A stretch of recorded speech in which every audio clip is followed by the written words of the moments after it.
So what do you do when you get into a car accident and you've been injured?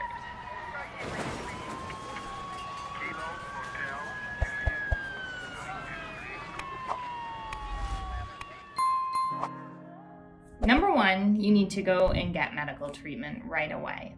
A lot of people don't realize, but getting medical treatment is the number one thing that you can do to increase the value of your case, which obviously you want to do because you want to be compensated for the injuries that you had. Now, if you're in an accident where you are rear-ended, another car hits the back of your car, and you end up with damage to your car or an injury to yourself, then you have the right to seek compensation from the insurance company for the driver of the other car. Because the other car is going to be found immediately at fault for hitting the back of your car with their car. This is important. It's called liability, establishing liability.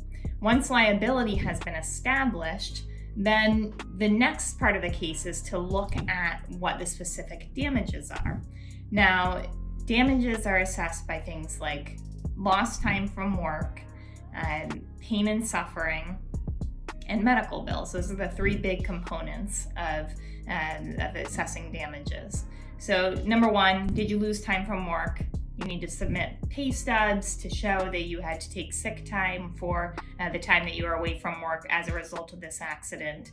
Number two would be, did you have pain and suffering? And the best way to establish that is by showing that you had to get a lot of medical treatment.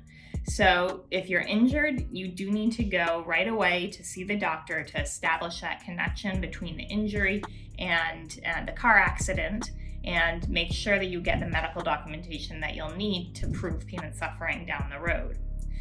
The third thing is medical bills, and of course the medical bills will stack up if you're going for medical treatment, physical therapy, chiropractor, whatever you're doing for medical treatment, those medical bills are going to start piling up, and you will eventually be able to use those medical bills to prove that you had medical treatment and also to increase the overall value of your case. Medical bills come into play in kind of two ways.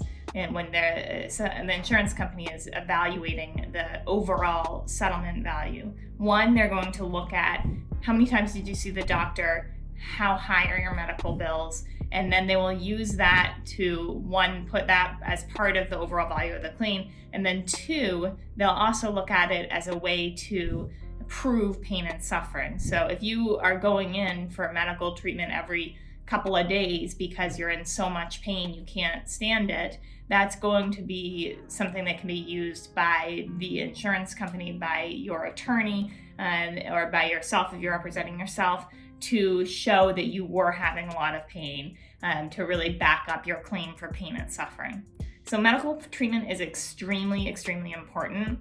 A lot of clients will get injured and they'll have a sore back, or they'll feel really crappy, but they don't want to go for medical treatment. They just don't want to deal with it, or they're scared about the medical bills. And unfortunately, that ends up leaving them in a situation where they don't really have the proof that they need to establish the connection between their injury and their accident and their injury, and then ultimately the accident and the pain and suffering that they had, which then results in a higher settlement value. So treatment is very important. Make sure that you go document it, go to your doctor, get the treatment that you need, obviously for your health first and foremost, but also to make the claim when you do settle your case for pain and suffering substantiated. My name is Arinda Brooks. If you have any questions, give my firm a call. We do this stuff all the time. We're happy to talk to you. Check out the phone number below.